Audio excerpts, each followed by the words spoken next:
তো হ্যালো বন্ধুরা, তোমরা সবাই কেমন আছো? আশা করছি সবাই ভালো আছো। আমিও খুব ভালো আছি। তোমাদের ডান্সার পায়েল চলে এসেছে আজকে একটা নতুন ব্লগ নিয়ে।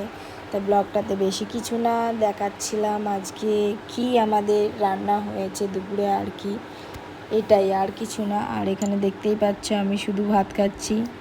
ভাবছি কতক্ষণে মা তরকারিটা নিয়ে আসবে। মা চলে এসেছে তরকারিটা নিয়ে। তো আজকে আমাদের কি রান্না হয়েছে বলো তো? আজকে আমাদের হয়েছে মাটন, তাও আবার মায়ের হাতের রান্না তো ওয়াও। আর এখানে মাসি স্যালাড কেটে দিল, মানে শশা শশা না হলে তো ভালো লাগবে না না খেতে। তো আমাদের আজকে রান্না হয়েছিল শুধু মাটন আর বেগুন ভাজা, তেমন কিছু না, ব্যাস সেইটুকুই। তাই ভাবলাম একটা একটু ব্লগ করা যাক।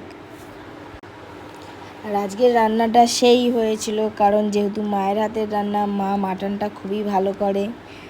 খুবই সুন্দর হয়েছে মাটনটা আজকে, আমার তো বেশ ভালোই লেগেছে।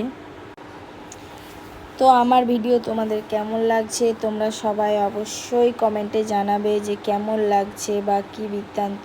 আমি তো অত কিছু জানি না, বাট তাও আমি চেষ্টা করছি ভিডিও দেওয়ার, আর চেষ্টা করে যাব। সবে নতুন স্টার্ট করেছি, তোমরা প্লিজ পাশে থেকো, প্লিজ সাপোর্ট করো তোমরা। আর এখানে আমার মা বলছিল খেতে খেতে আবার ভিডিও করতে লাগে। আমি বললাম তুমি দাঁড়াও, এটা আমি ব্লগ করব, ওই জন্যে আমি ভিডিওটা করছি, তোমাকেও নেব ভিডিওতে। বলে ঠিক আছে কর তাহলে। আসলে কি বলো তো ব্যাপারটা, মা ভাবছি কি সারা দিন তো ফোন ঘাটে, তাই ফোন নিয়েই পড়ে রয়েছে সারাক্ষণ।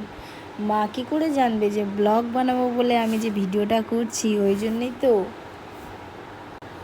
মাকে এবারে কে বোঝায়? মা ভাবছে যে সারাদিন ফোন নিয়ে পড়ে থাকিস, ফোন নিয়েই পড়ে থাক, ফোনের ভেতরেই ঢুকে যা। এই কথা তো সবাই শোনো নিশ্চয়ই। তো এখানে দেখতেই পাচ্ছ আমার খাওয়া হয়ে গেছে। তো দুপুরের ঘুম দেবো বলে শুয়ে পড়েছি। টাটা। ভালো লাগলে অবশ্যই পাশে থেকো। Good bye.